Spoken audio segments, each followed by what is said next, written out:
everybody, Kim here, and I want to show you a design hack for any extra large shirts you may have. You see this one's huge, it's swimming on me, but it was the very last shirt remaining of an old video store that I worked at that literally just closed down like months ago. They were open that long.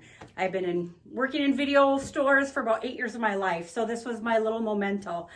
Now you can see just how frumpy it is, right? It does nothing for the shape. And I'm, bigger on the midriff here, older women, we've got that issue with the whole menopause happening, and not exercising like we used to. I'm guilty. Anyway, I want to show you a design trick that you can do to make this look a little bit more appealing, right? So I am going to do that, and let's go. So what we're going to do is fold it inside out, and you're going to flip it around to the back. So you got the back label here, and then you're just going to take the very bottom of the hem and just flip it up.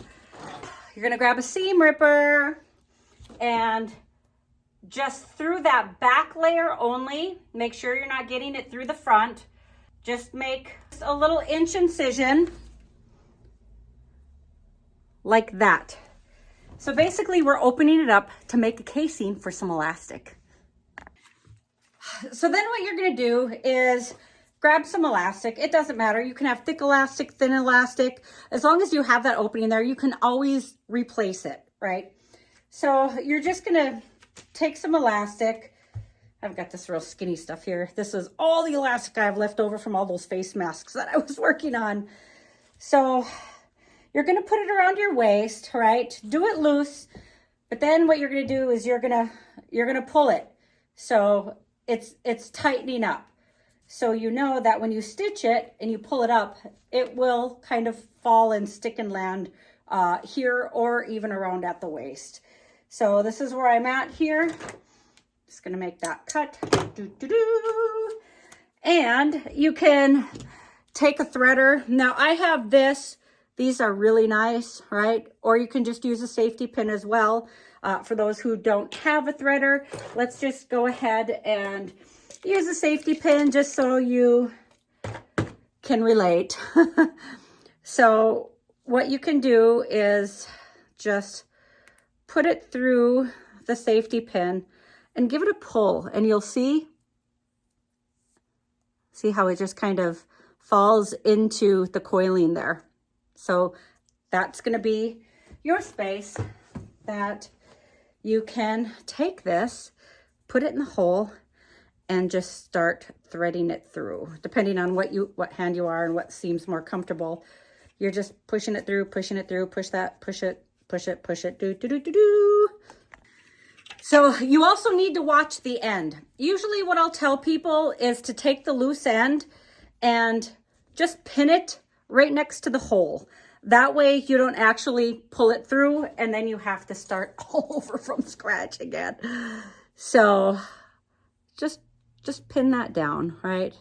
Just do a couple of weaves in and out so it doesn't lose traction and it's stuck in there really good. But don't also block your pin from coming through. There you go. So what you can do too, if you don't have elastic, you can take a really long, like a string or a lace, and use one of those little toggles, kind of like when you have like purses or bags and you cinch it shut and you squeeze that toggle. That way you can open and close it to whatever, width you want. You can adjust just the opening, which is a great idea as well. All right, so I've got this pulled through. So I'm just going to pull that back out.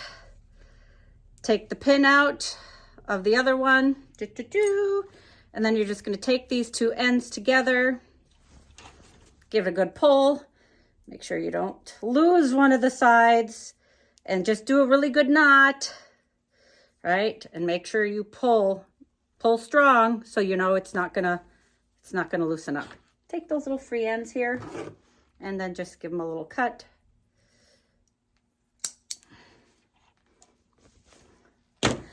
And then you're gonna kind of just move it around so it seems even. This is gonna be a good telling point, a good, Yeah, so let's try it on. Let's see how it looks already. Okay, so the elastic is sitting like at the waist area. Look at this. It gives a nice little poofy, puffy look to it. All right? So much better than that other, like the form fitting around areas where you don't really want to accentuate certain parts of you. And it just doesn't look sloppy, right?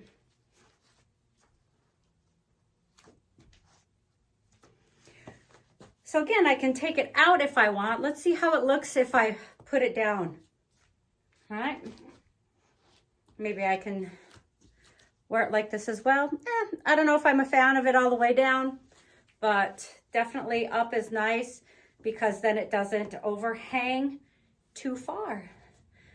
All right, so now with the sleeves, what do you think? Do you think the sleeves should stay as is? Because they themselves already have elastic at the wrists here, and they're also kind of puffy on their own. I don't know. What do you think? What do you think? You think I should keep the sleeves as they are? Maybe in winter time, right? I can put my hands together and create a nice little warm muff. So there's a quick hack for y'all. I hope you enjoy it and you make use of it. Follow me for more DIY tips. Peace out, and within everybody, bye-bye.